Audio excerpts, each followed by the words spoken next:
తోట లక్ష్మీకాంతారావు గారిని మాట్లాడాలనుకుంటున్నాను. Honorable Speaker, sir, I extend my heartfelt gratitude for granting me this opportunity to address this august assembly on this momentous occasion.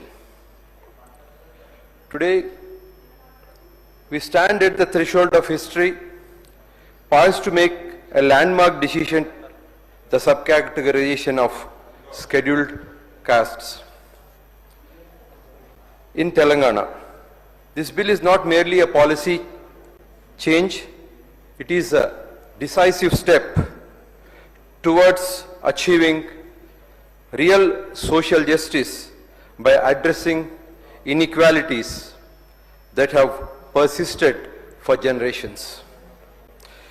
The Scheduled Caste Subcategorization Bill represents a significant legislative initiative aimed at ensuring an equitable distribution of benefits under affirmative action policies within the SC community.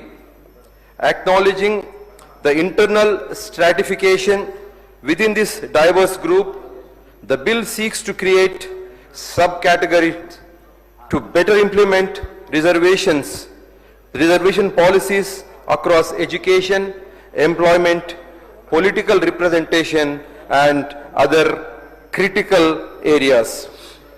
India's Dalit population comprises over 200 million individuals and approximately 16.6% of the nation's population has long grappled with unequal access to opportunities. While some groups have progressed, others remain trapped in cycle of deprivation. Under the dynamic leadership of our CM Shri Revanth Reddy Garu, Telangana now leads the nation in pioneering the model of affirmative action that promotes fairness and inclusivity within reservations, thereby making justice more meaningful. By taking this bold step, we affirm our commitment to the constitutional ideals of equality and social justice. This initiative resonates deeply with Dr. B.R. Ambedkar's vision of an inclusive democracy where every individual, regardless of caste or birth, has an equal opportunity to thrive.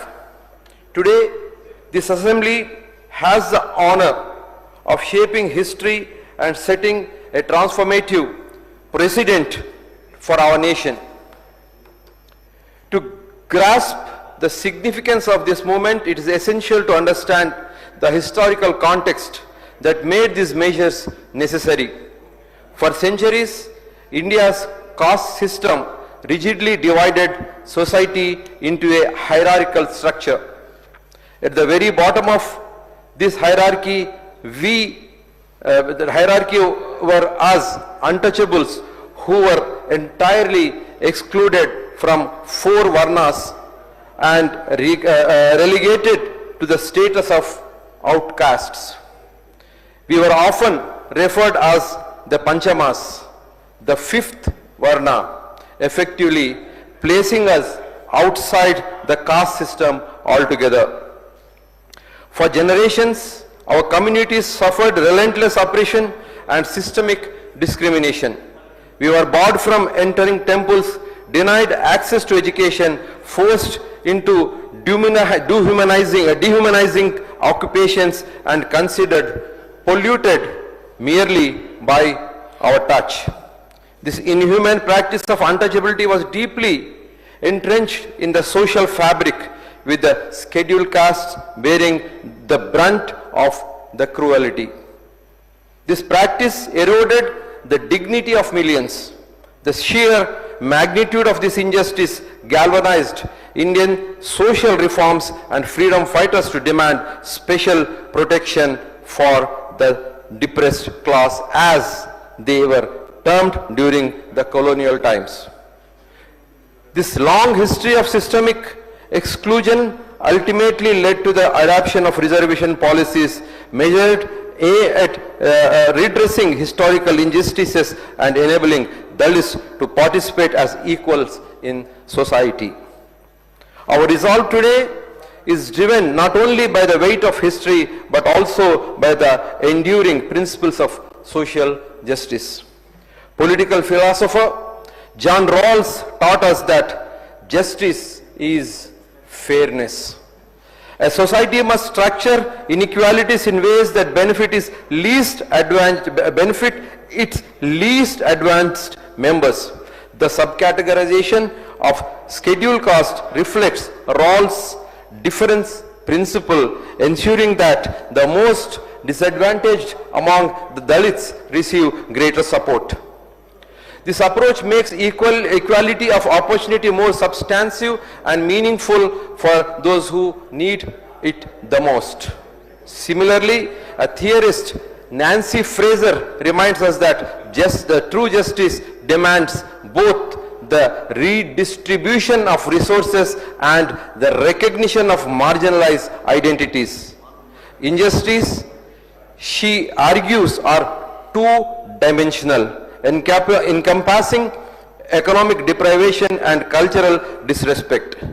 Respected Speaker, sir, the subcategorization policy is a crucial step towards realizing Dr. Ambedkar's ideal of social democracy.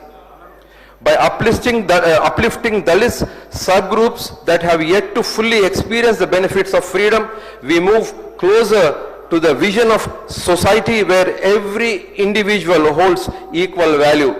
The initiative reaffirms the principle that equity, not merely formal equality, is the essence of justice. The concept of reservations, affirmative action for historically oppressed communities did not emerge overnight. It has long, rich history shaped by visionary reformers and the hard-fought political struggles of the past 150 years. In the late 19th century, social reformers like Jyotiba Phule in Maharashtra spearheaded efforts to challenge the caste hierarchy. Phule emphasized education and empowerment for the lower caste, laying the groundwork for transformative social change. By the early 20th century, these ideas began to take shape in policy, championed by progressive leaders and princely rulers. Among them, Chhatrapati Sahu Maharaj of Kolhapur stood out as a pioneer. In 1902, he introduced landmark reservation policy by allocating 50% of government jobs in his state to non-Brahmins, including untouchables. Honorable Speaker, sir, this marked a turning point. The Government of India Act 1935 solidifies the framework of Dalit representation.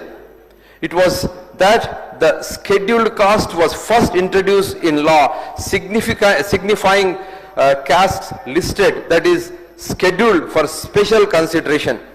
When the act came into effect in 1937, it provided reserved legislative seats for scheduled caste, formalizing the provisions agreed upon the Pune Pact. Building on this legacy, independent India embraced the principle of reservation in 1950 under the leadership of the Congress government. It launched one of the world's oldest affirmative action programs, ensuring representation of scheduled caste and scheduled tribes in the government jobs and educational institutions. Honorable Speaker, sir, while reservations have undoubtedly opened doors for Dalits as a whole over the decades, a concerning pattern has emerged within the scheduled caste.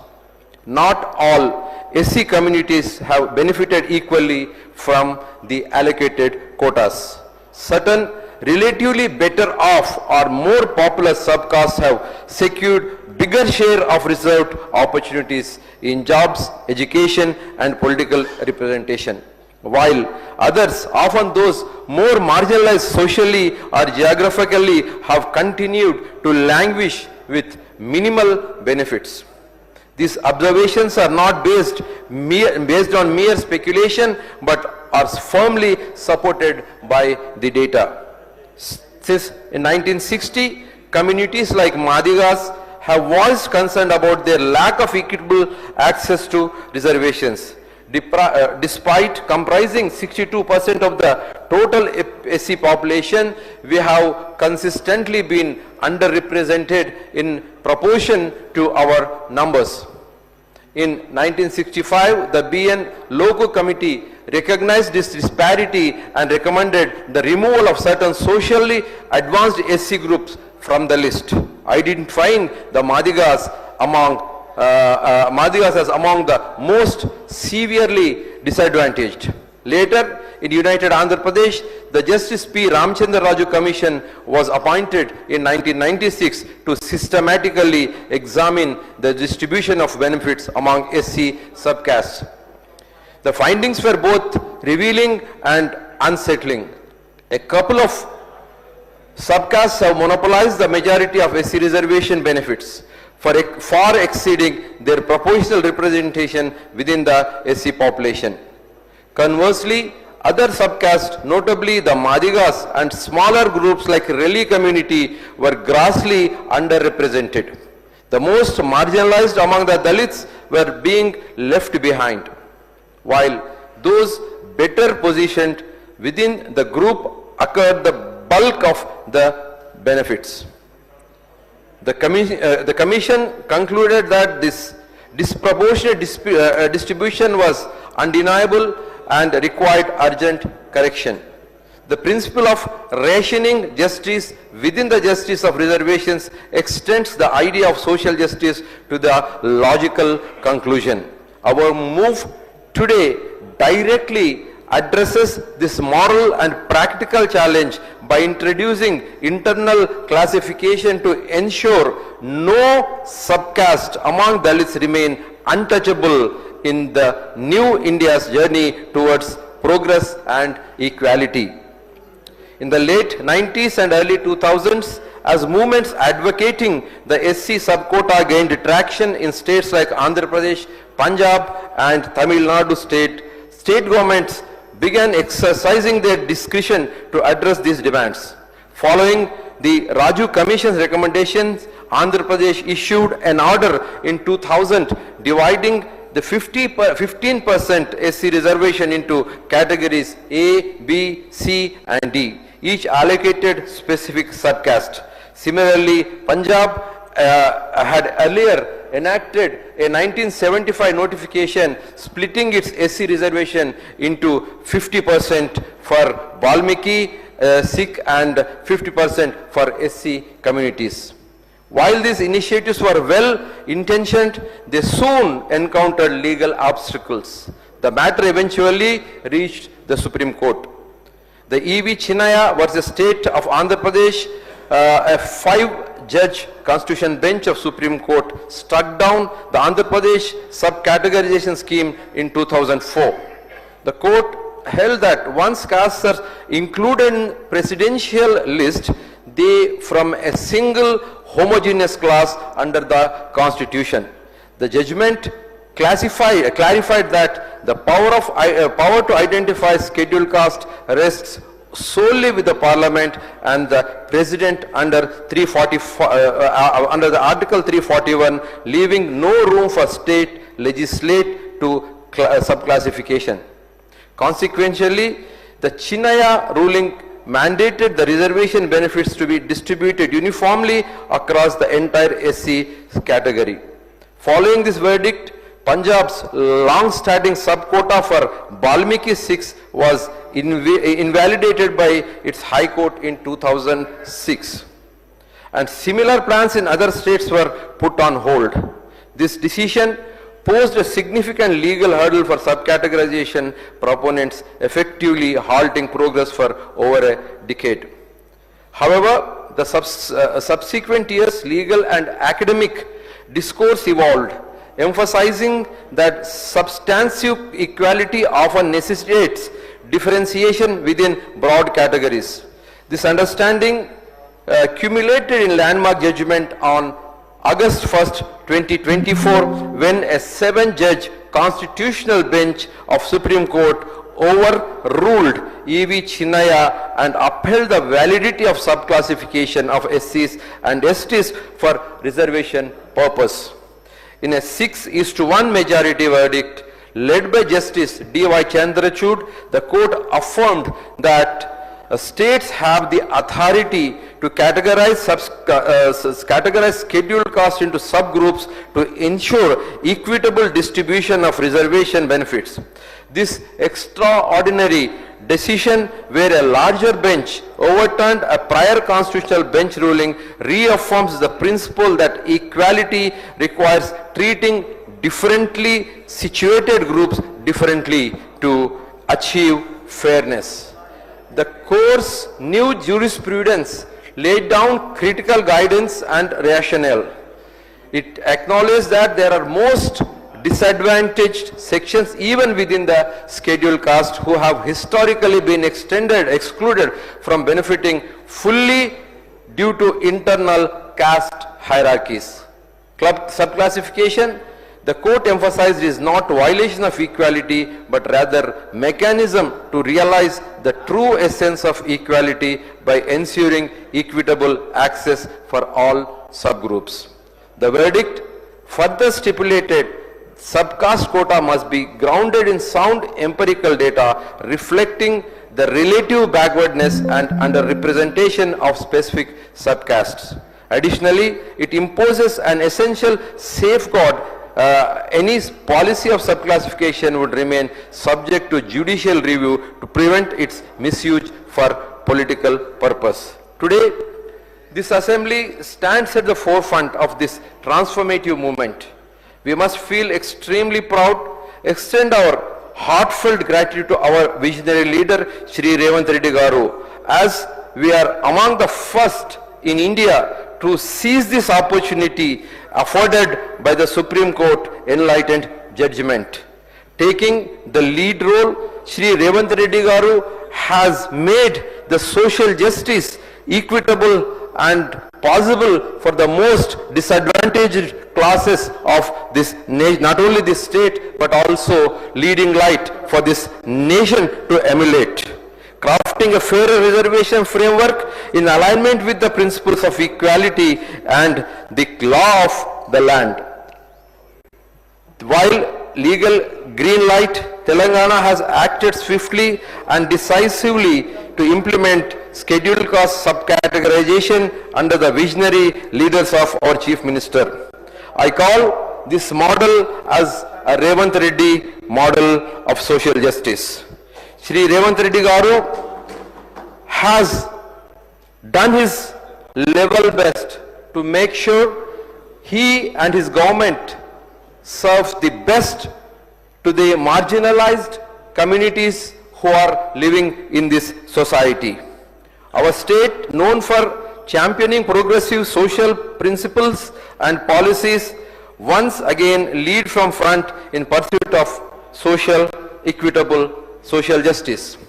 On September 12, 24, under the leadership of CM Shri Revanth Reddy Garu has constituted a subcommittee under the leadership of Shri Uttam Reddy Garu, and on November 11, 2024, the government constituted a one-member judicial commission headed by retired Justice Shamim Akhtar to examine disparities among SC communities in Telangana. The commission was tasked with collecting extensive data and conducting consultations, building on groundwork laid by earlier studies in Andhra Pradesh, but focusing on Telangana's present demographics and socio-economic realities. Over the past several months, the Akhtar Commission engaged with stakeholders, received representations from various SC communities and organizations, and analyzed detailed statistics on education, employment, and socio-economic indicators such as all SC subcastes in the state. On February 4th, 2025, during a special session of Telangana Assembly, the Honorable Chief Minister tabled the Commission's report and a proposal for subcategorization marking a transformative step towards targeted social justice. The proposed model divides Telangana's 59 communities into 3 groups, Group A, B and Group C for reservation.